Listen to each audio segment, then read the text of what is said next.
everyone. Find a seat. Find a seat. If you're new, welcome to Tribe. My name's Christian. I'm very excited to see you. A couple of things before I start. First of all, thank you so much for praying for Deb's mom's heart surgery. She had a successful surgery. She's recuperating. Really, really appreciate the prayers. Deb is back after 2 weeks. And thank you, God, for community, because I was like losing my mind, being lonely and sad and everything. And also DeWitt and Anise are back with the baby. The baby, Abby, right? Adeline. Baby Addie is at her first church service, and I'm honored.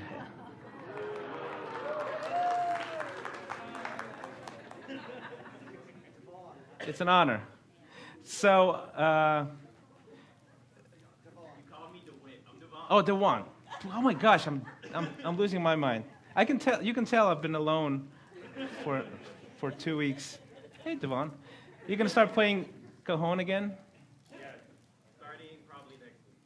Hallelujah. We need that. Yeah. Okay, so we're starting a new series. I'm very, very excited about this one. It's called Unhurried, and let me tell you this. If I die prematurely, like, down the road, and years later, you guys, hey, remember Christian? And you go, let's listen to something you said before. I would, like, oh man, yeah, he died early, young, so sad. I feel a little nostalgic. And you want to, like, watch something I've said? I want you to watch this series, okay? Because it's going to help you the most, okay? And the reason I'm so excited about this is because this is something we're going to talk about for 6 weeks, and it can change your life if you pay attention. We're talking about Unhurried. We're going to do 4 weeks on rest, break, on Sabbathing, on relaxing, and 2 weeks on work, on how to orient your job, your work, your vocation to the purpose of God. As a matter of fact, for the very first week of the 2 on work, I'm praying and I'm hoping to bring in a guest speaker. His name is Steve Garber, and he is the father of vocational theology. Like, he's one of the foundational guys. He's like the big daddy of work theology. So if we're lucky enough to get him, he's going to speak on the first one of the 2 work ones.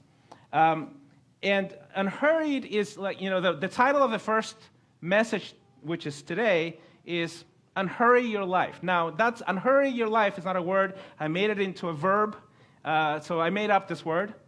And the reason I'm going to sort of lay the foundation with this one is I want to convince you that you, most likely than not, need to unhurry your life right now. Like, start thinking about it. Figure out how desperate you are in need of this, right? Now, to give you a little bit of a backdrop, for me, I love to work, right? I have several jobs. I have too many things on my plate all the time, so I have to make a concerted effort to stop doing more stuff, right? I love working in general, right? It's just awesome, right? I love achieving, I love creating, I love doing new projects. I get bored very easily, right? And then, so it's sort of normal for me to overwork. And in the years around 2009-ish, I was hitting my 40-year mark, so which is sort of a time of recalibration for most people, like the midlife crisis stuff, where you start going, okay, I've lived like close to half of my life, and how do I live the second half, right? That's sort of the normal thing of midlife crisis. And one of the things that I focused on, I was trying to deconstruct my game with God, right? I was going, okay, what am I doing? Why am I doing it? Continue the why until I hit sort of the ultimate why. And how do I shift the rhythms of my life, the whys of my lives, into something that will give me the best possible shot of having a great second half of life? And one of the disciplines that I stumbled upon was the Sabbath. And until then, I thought the Sabbath was sort of almost like a, old-timey Jewish thing. right, that you read in the whole Old Testament doesn't really apply to the New Testament, to new modern realities, all of that stuff. And what I've stumbled upon is that it's a treasure. And it took me years to practice this. So I started introducing it into my life. It was really horrible at first, but it changed and transformed me and changed it, and it became almost like a core spiritual discipline that I've been practicing for 12, 13, 14 years, something along those lines. So, the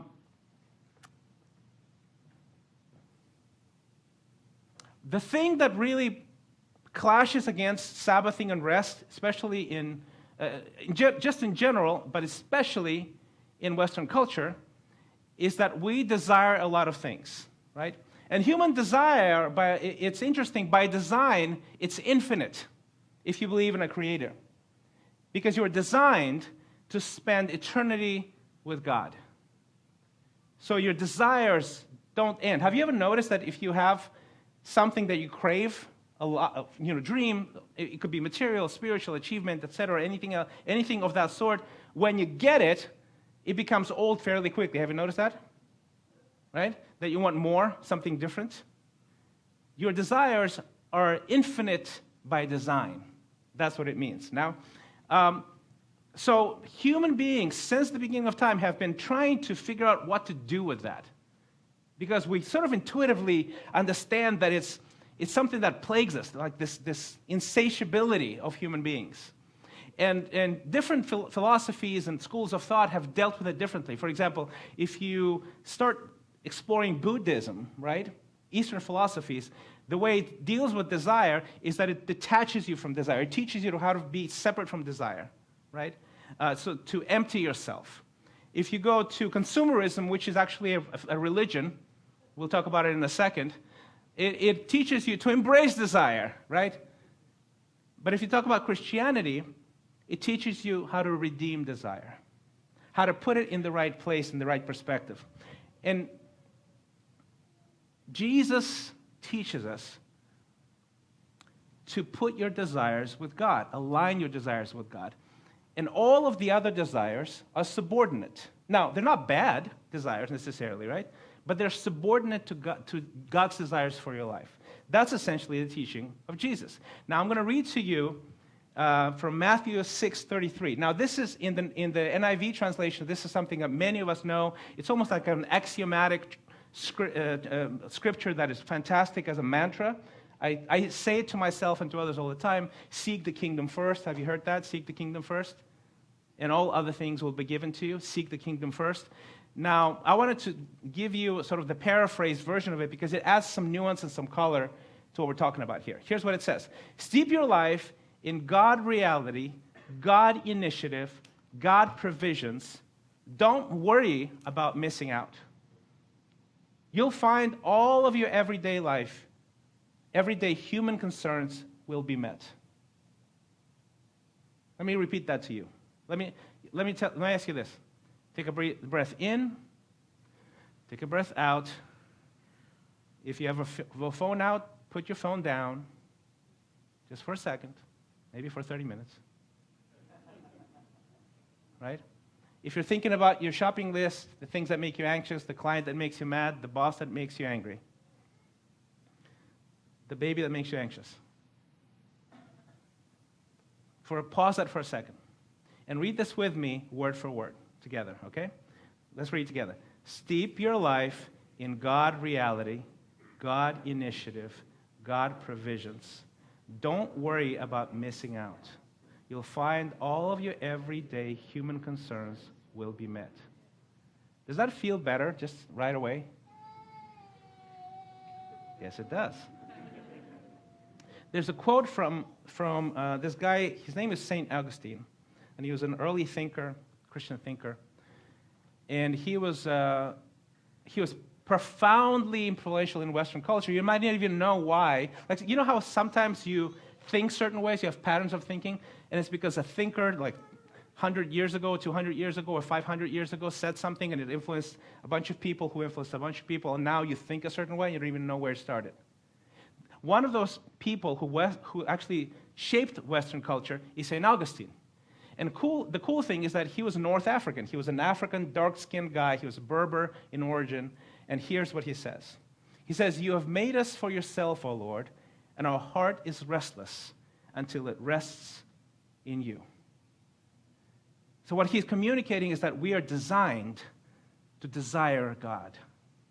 And all of our other desires, essentially, in its very root, if you ask enough, why and why and why and why do I desire this and why do are because we desire God, because we were made for Him, right? We have this inner knowledge. You can be an atheist, but you still have this inner knowledge of Genesis 1 and the Garden of Eden and how you were designed to walk with God in harmony. You have this inner knowledge that you were made, created for a beautiful life, alignment with God, provision from God, right? Walking with God. And what happens is we don't live in Eden.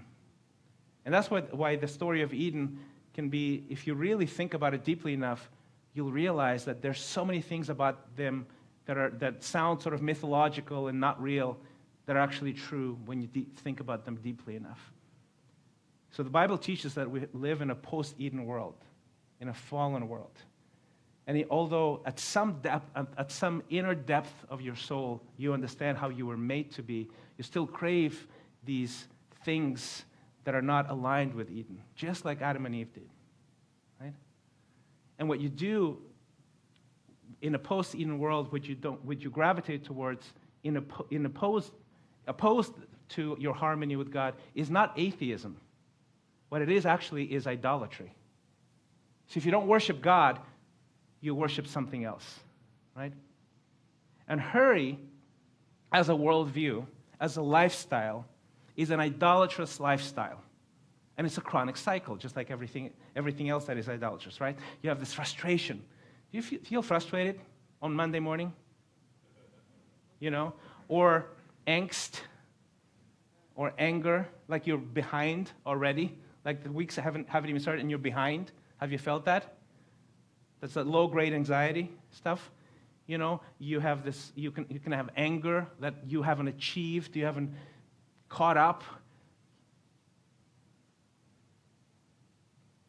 And then what happens is, out of that springs action, and this action is hurry, overload, overwork, careerism, materialism. I want more. I want this. I want that. Even achievement is an idolatry. I want my PhD. I want my promotion, right? I want to get to the next level on the economic ladder. I want to get there. And what that causes is more restlessness, and more anxiety, and more anger, and more resentment. And that's the cycle. And that's the cycle. That, on top of that, that is fueled and amplified and stimulated by an industry that knows this is how we operate, right?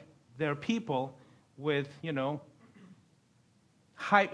lab coats designing how to monetize your desires. That's advertising. Advertising is monetizing desires. That's the art of it, right? There's a quote, I think that Elias brought up maybe a couple of months ago, from when the consumerism culture was shifting and people were actually, just like people can shape culture for the good, like St. Augustine, there are people who are designing what you're experiencing now and an epidemic of mental health issues associated with social media and some of those things, right? Here's what it says. In 1927, Paul Mazur, who was an investment banker in Lehman Brothers, he said this: "We must shift America from a needs to a desires culture. People must be trained," think about this, people must be trained to desire, to want new things, even before the old have been entirely consumed.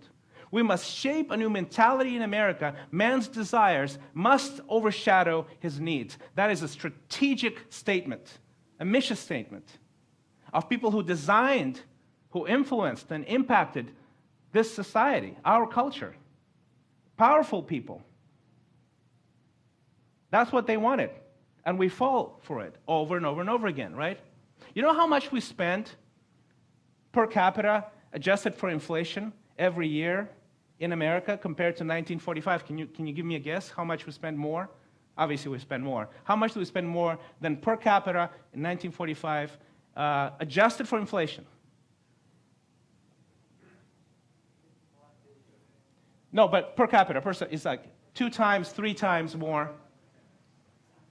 20 times. Okay, 10 times. That's the good answer. Brandon knows it, right?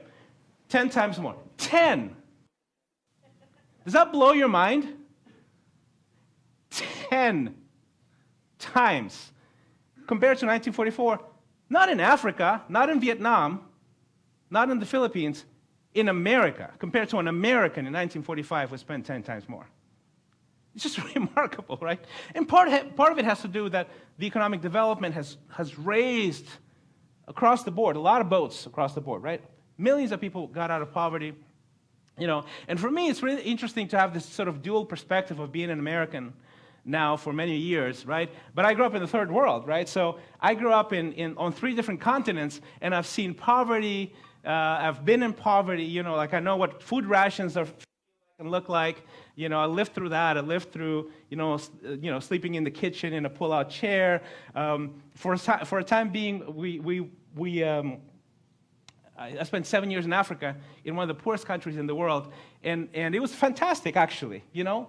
And the reason for that is because it's not what we want that matters, it's what we need. And we actually don't need much to be happy. So my youth, my childhood in Africa was fantastic.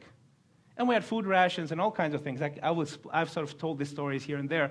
But just a while ago, I think I was telling some stories to my kids or to my wife. And I caught myself going, there was a period there, like of 7 years, where the economy was so bad in the country that I grew up with. And I'm like, all the clothes that I got, I think it was hand-me-downs, or my dad would go on a business trip and just bring me some clothes. But I don't remember ever buying clothes. I don't remember seeing a store. And the books, I read a lot of books, and they had a fair like once a year, and my mom would buy like a massive box of books. But I don't remember ever buying a book in a store. I don't remember seeing a bookstore. Like, and I had all these questions, right? And I'm like, that can't be. And like, of course, I'm living in America right now, right? So I'm going, there's no way. This is probably just it's just my memory has faded. So I called my dad up, and I'm like, Dad, can you answer this question? You know, clothes, books, things like that, and, you know, all those questions I said. I don't remember buying stuff like that. I don't remember the stores. I don't remember standing in a store and Should I grab another mic? Should we? Is it cutting off or is it not? Yeah, I'll just grab a mic. Can we get? And I'm like, Dad, so can you like refresh my memory, because you were grown up, right? He goes, no, we didn't have those stores. And to me, it was like this reverse culture shock, right? And the reason I tell you these stories is because that's just the reality for most of human history, for most of human beings. The level of prosperity that we have right now in America is just the blink of an eye, and is a small portion of human beings. And actually, as a matter of fact, so many people have been lifted out of poverty in the last 20 years. It's just unprecedented in history. And I love that. Prosperity is a fantastic thing. Comfort is a fantastic thing. That's not the point. The point is, how do you channel the blessings of that? So it doesn't start diminishing your life, actually just enhances your life, right? Does that resonate with you? So how do you, start asking yourself this. Has this anxiety, this angst, this hurry, this busyness, this sort of dissatisfied sense of being unsettled, has that become normal to you? Has that become such a reality to you that it's like fish in the water doesn't know they're wet, Does that resonate with you? Are you anxious? Are you fearful? Are you restless? I bring you good news from Jesus. The gospel. Matthew 11, 28 to 29 responds to that. And again, I'm reading from the paraphrase. Here's what Jesus says. Are you tired, worn out, burned out on religion? Come to me. Get away with me, and you'll recover your life. I'll show you how to take a real test. Walk with me and work with me. Watch how I do it. Learn the unforced rhythms of grace. I won't lay anything heavy or ill-fitting on you. That is an invitation to you, to me, right? Walking with God, aligning yourselves with the way of Jesus, is rooted in a state of rest. That is the normal in Jesus' way. And see, most of us, we don't know how to rest. We don't rest until we have to, until we just can't go anymore, right? We don't rest well. We confuse rest with entertainment. That's not rest, right? And we rest to manage life, not to overflow with life. You see the difference, the fundamental difference between those two things, right? And the truth is that without rest, we cannot live the life Jesus has to offer. And I would venture to say that the majority of us in the church do not know how to rest because we haven't pursued it as a spiritual discipline, because we haven't realized that we're in disharmony with God. That we feel this stuff, and it's such a hard thing because you start living this intellectually aligned life with Jesus. Your ideas align. You like Jesus. You share Jesus. You come to church every week. And yet that state of restfulness, it eludes you. And somewhere inside of you, you start thinking, what is wrong with me? Why is it? Where is that peace that surpasses understanding that I hear about for 20 years? And I don't have that peace. Am I broken? Am I unspiritual? And the thing is, you're not broken. And you're not unspiritual, but you haven't learned the way of rest. And that's why I say, if I die tomorrow and you feel like listening to a sermon many years later, listen to this one because it's going to always help you.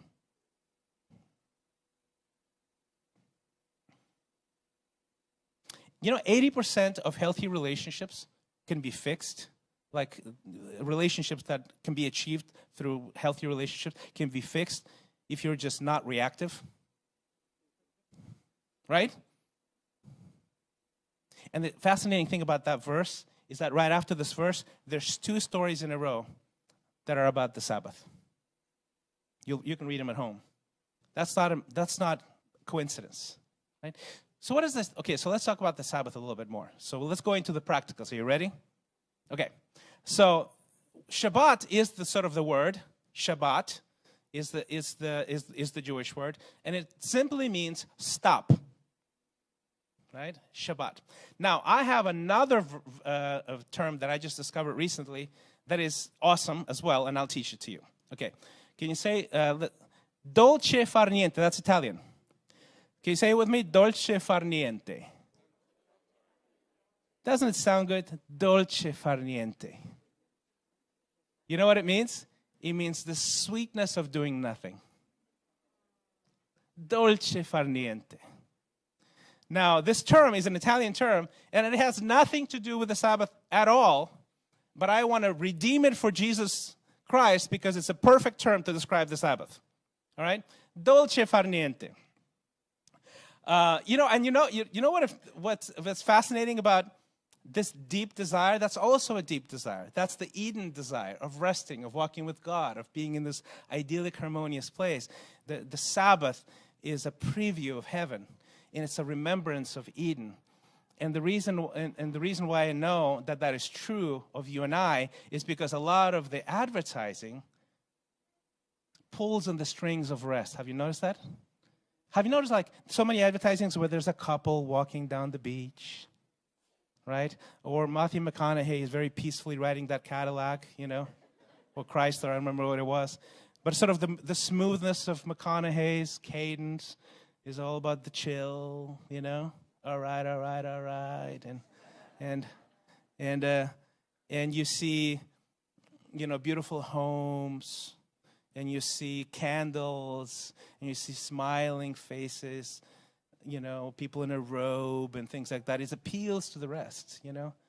And if you want that rest, we'll sell you the Caribbean paradise trip, you know. And the truth of the matter is, how much of that do you actually need to rest? It pulls on the strings of desire, but how much of that do you really need to actually rest? And it's nothing. All you need is you and God, right? Because the Sabbath predates advertising, it predates the church, it predates Jesus, it predates Israel. It goes all the way back to Genesis. That's where it's gifted to us, in the very beginning, in the spark of creation, right? But the funny thing about the Sabbath and Christianity is that it's been largely forgotten by the church, by the Christian church. And there's a wonderful book I'll tell you at the end that you can see the sort of the journey of the culture of Sabbath, how it went all over the world, and from Jewish faith to Christian faith, and it was sort of extinguished, etc. But the bottom line is this: we love God desperately, want to align with God as Christians, but we do not know how to abide in God. We just don't know how to do that. There's a scripture in Hebrews 4, 9 to 11. I'll read to you in a second. This is a really good quote. True restfulness, though, is a form of awareness, a way of being. Okay, make up your mind. Oh, this one, yeah. Oh, this is scripture. That's the next one. Okay, they switched my slide so that this is the next slide. I'm reading it as if it's the current slide. Anyway, but Hebrews 4, here's what it says. There remains then a Sabbath rest for people of God. For anyone who enters God's rest also rests from their works, just as God did from his. Let us therefore make every effort to enter that rest, so that no one will perish by following their example of disobedience. And it's referring to the Old Testament, to people not going into the promised land. That's what it's referring to. So the reason why you don't see a lot of preachers or a lot of teachers mentioning Hebrews in like Sunday services outside of like in-depth lectures is because Hebrews is super layered, right? It's meant for a Jewish audience, much more sophisticated. So it's like rabbi talk, multi-layered Jedi stuff, right? So if you read Hebrews 4, you'll see a lot of layers in this beautiful language of restfulness, of Sabbath keeping, because it means not just the day, but it's also the day. But it's about the principle, but it's about aligning, but it's about the Old Testament, it's about the Exodus and all those things. But really the core here, you can see the rhythm here, that you have to enter God's rest, because even God rests from his work, right? And that's a beautiful, beautiful thing. So let me ask you this. What describes your life right now, right? Is it an anxious life? Is it this, man, I'm stretched too thin. I'm sort of lost. I'm stuck a little bit, you know. I wake up. Do you wake up anxious? Do you wake up and after like the first few seconds you go, you know? You have that sense of what's going to happen tomorrow, or what's going to happen today? Am I behind? Or does your life describe like something along the lines of, you know what, I am so aligned, I'm so joyful, I'm so overflowing with generosity and ideas and things that I can do for others. You know, if there's one word that can describe about my life, that describes my life, it would be margin. Like, is that what you're oozing? You know, is that what you're exuding? Right? And here's the quote that I want to show you. Ralph Heiser says, true restfulness, though, is a form of awareness, a way of being in life. It is living ordinary life with a sense of ease, gratitude, appreciation, peace, and prayer. We are restful when ordinary life is enough. Wouldn't you want that? Right? See, the people who live the Sabbath, they live all the other days differently. This is also a quote by Walter Brueggemann. So here's the practical stuff. Pick a day, any day. You can pick the traditional Jewish way is to start the Sabbath on Friday at sunset, and it goes until sunset on Saturday, right? You can do that. You can pick the Lord's Day, right? The Lord's Day Sunday, which was what Christianity shifted to down the road. It's Sunday becomes basically the Sabbath. So let's say it starts on Saturday night and ends on Sunday night. If that doesn't work for you, you can pick a sort of a midweek Sabbath, right? It could be a Monday or a Wednesday or a Thursday, depending on your schedule, whatever. You can even start with half a day, you know. If you can't handle a full day of relaxation, maybe start with half a day. It's okay. Just start somewhere and start working your way up and into sort of a deeper experience of the Sabbath. And here's what I'm going to do. Over the next 6 weeks, I'm going to lobby hard for you to adopt this as a spiritual discipline, right? Lobby hard. I'm going to push you. Now, you don't have to do it, you know, and I'll tell you in a little bit why. It's totally fine if you don't. But I'm going to lobby hard because it changed my life, and I think it's there for a reason, right? So what I want to do is sort of to introduce you, if this is a new thing for you, to introduce you sort of some best practices. If you look at the Sabbath literature, which there's a lot of, I'm going to put books on the screen and online for you to check out if you want to really go deep and study this stuff out. Here are some of the best practices of the Sabbath. The lighting of candles, right? You light a candle in the beginning of the Sabbath, and you say special prayers and blessings. Feasting, right? You eat whatever you want. You don't keep a diet anymore, right? You don't do keto, you know. I do a lot of keto. I do low carb and stuff like that. You don't do keto. You sort of rebuke that spirit in the name of Jesus, of dieting. Okay? You just move it. You know, you read scriptures. You read poetry or liturgy. You immerse yourself in the words and the beauty of God's word. Lovemaking is a Sabbath practice. Now I got some of you guys' attention. Maybe that was the thing I should have brought up in the beginning. Right? You know, honey, it's the Lord's will. Like if you're single, you have something to look forward to. It's a spiritual practice. Lovemaking, right? You actually get, in rabbinic literature, you get some special rabbi points if you make love on the Sabbath with your spouse. Not just with anybody, just saying. Walking, napping, right? Take a nap, take a long nap. Time with family, time alone. Gratitude, remembering the things that you're grateful for. You know, we, in the Flores family, the Sabbath looks like this. On Friday night, I do the Friday night to Saturday night Sabbath. And the reason I did that is because originally, for a long time, it was a Monday thing. And what I noticed is that by the time I come to church and I'm here to speak and to teach, I felt like I was spent by that time. So I switched it to Saturday because I wanted the congregation that I serve to get the best of me, to get me rested, to get me full of the Holy Spirit. And that's why I switched it to Saturday. So on Friday night, what we do is we sit down, Deb and I, sometimes the kids join, and we light a candle, and we say a blessing. And I can't tell you that after you practice this for a while, after it changes, like the energy in the room changes, your inside changes, that sometimes I find myself lighting a candle and I have tears in my eyes. That's how strongly it changes you. And there's so much literature about the Sabbath spirit that gets ushered in that moment. And you switch from a place of producing, achieving, attaching value, where your value is attached to the work you do or how much you get done,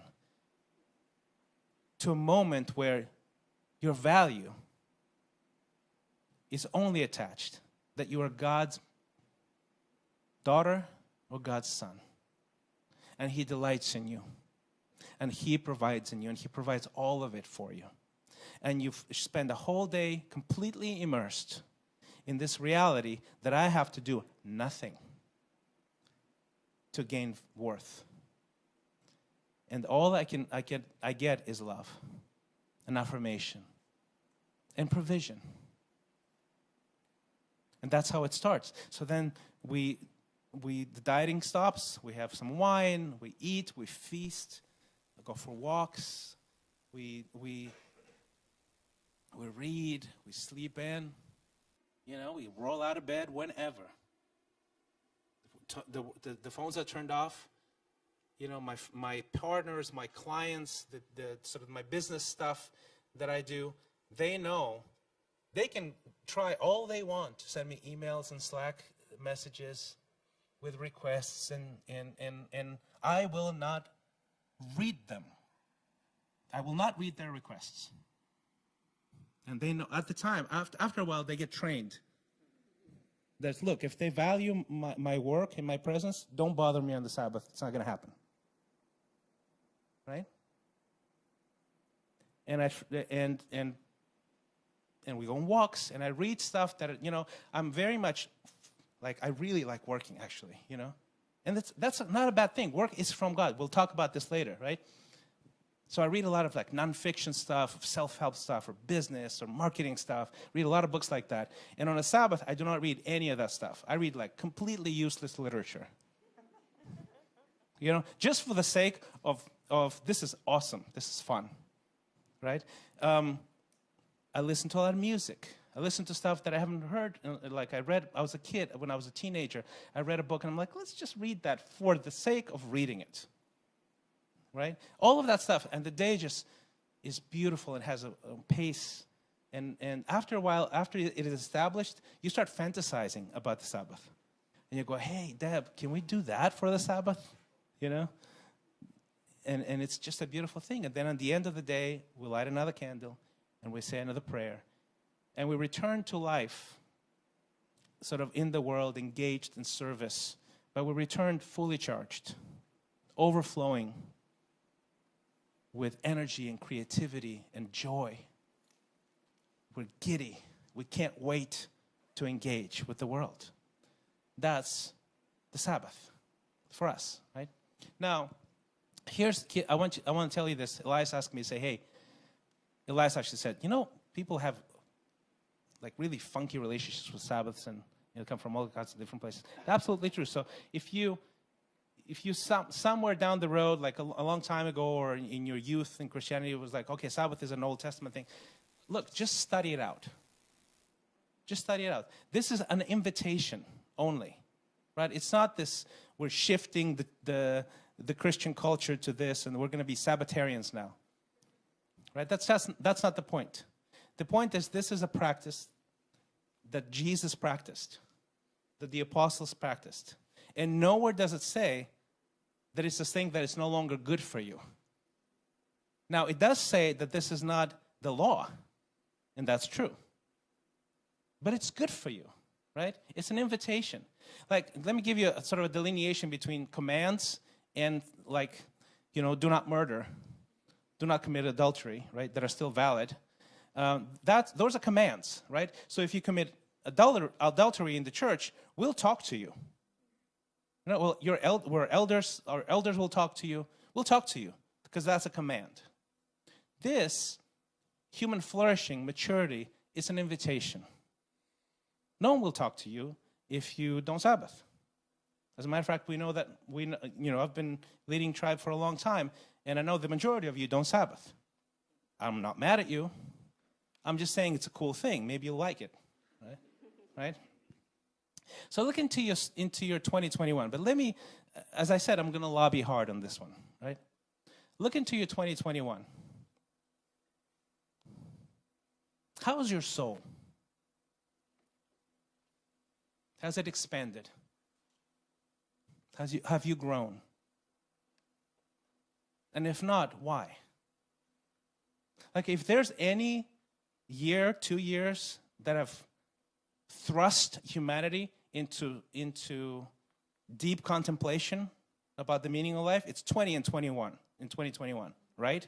If you didn't choose some growth patterns and practices in 20 and 21, you have life will make that decision for you. But let me ask you, has your soul grown, expanded? Are you more peaceful? Are you more rooted after these 2 years that are trying, right? So it's not a command, but it is a discipline, which basically means that it actually, paradoxically, it takes effort, right, to rest. It really does, right? If you're not aware, there's a thing called the J curve. I'll show you the graph. So this is the J curve. So you start something new. You start you start here. Let's say you start the Sabbath right here, and you do the first one, and you're like, man, I can't believe I haven't done it. It's amazing. I should have done this years ago and stuff like that, and you're here. But then you do it next week, and it gets worse. It's harder to do.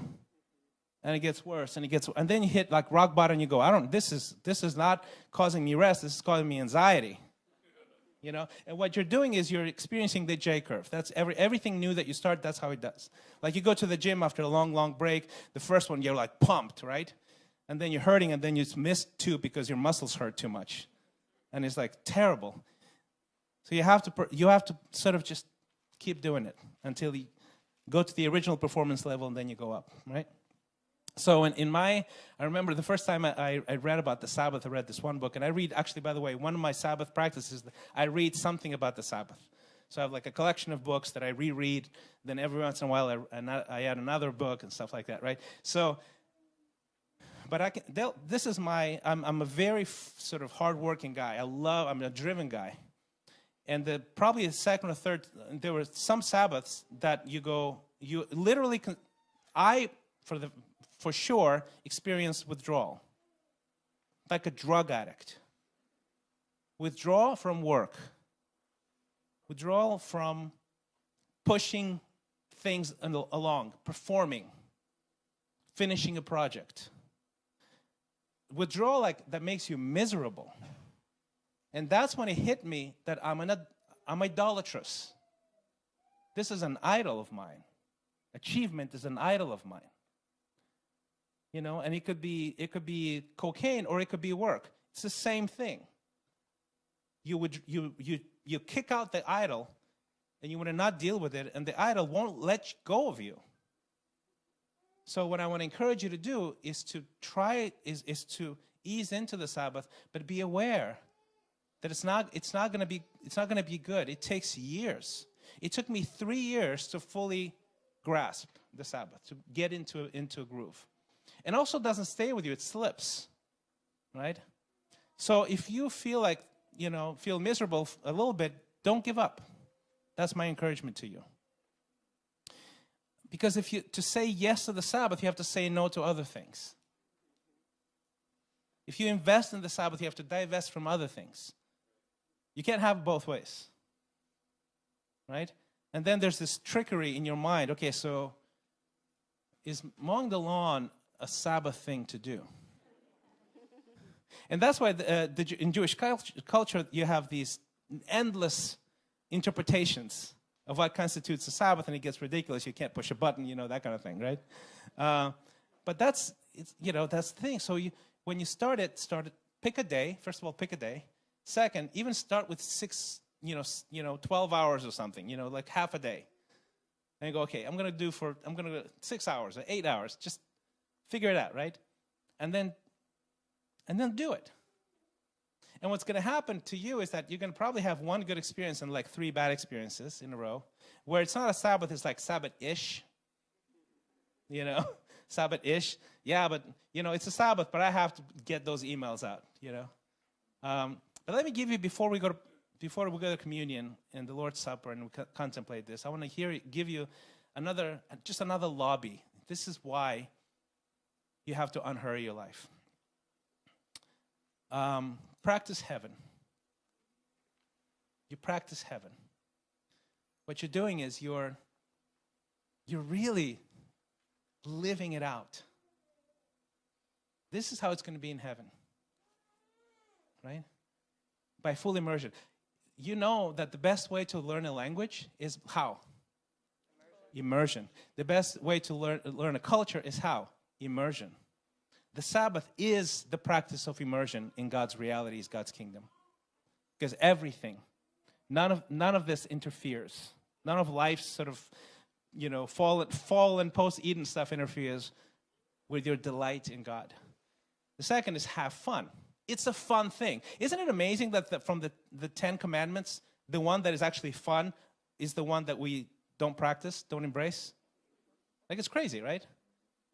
Experiencing delight. You're training your heart to experience delight.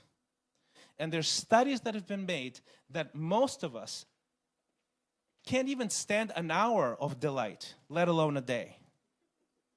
So you're practicing delight. You're practicing extending delight, extending joy, right?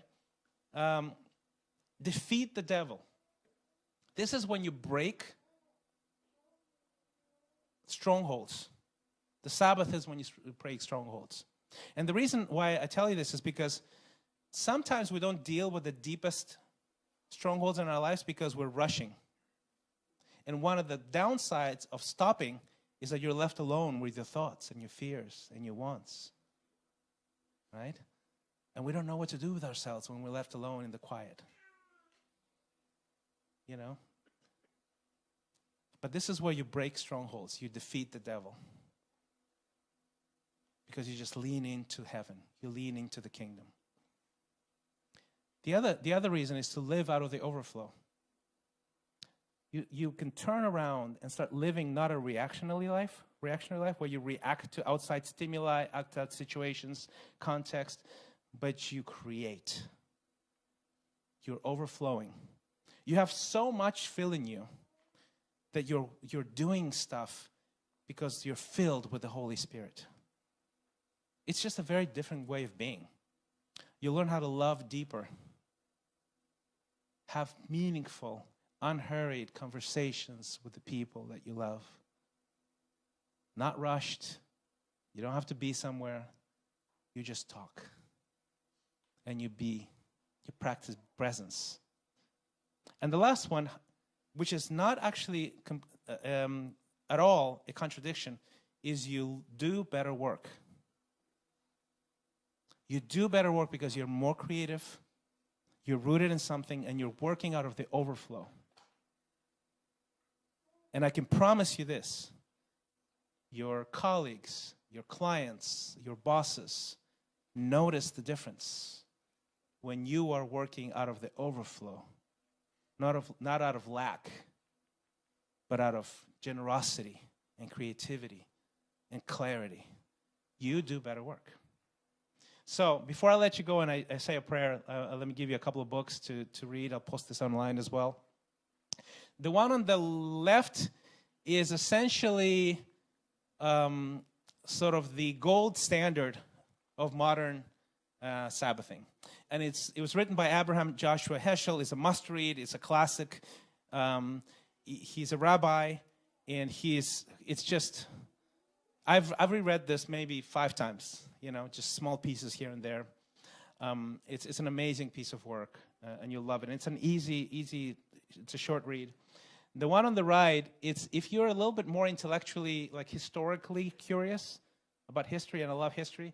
This is Judith Shelowitz. She's a Jewish writer, but she's like an American secular Jew who's sort of rediscovered the Sabbath, and it's the Sabbath world. And what she does is she explores how the Sabbath evolved and changed throughout history in all kinds of different contexts. It's unbelievable, and it's actually beautifully written. So I highly recommend it if you like history. If you don't like history, don't do that, but do Abraham Heschel is amazing. He's a classic. So you can get started with that. I'll put up maybe 1 or 2 books every time I speak. So you don't have to read them. You can just practice the Sabbath. But this is something if you want to dive in. Let's say a prayer, and we'll have a tribe story today after this about the Sabbath.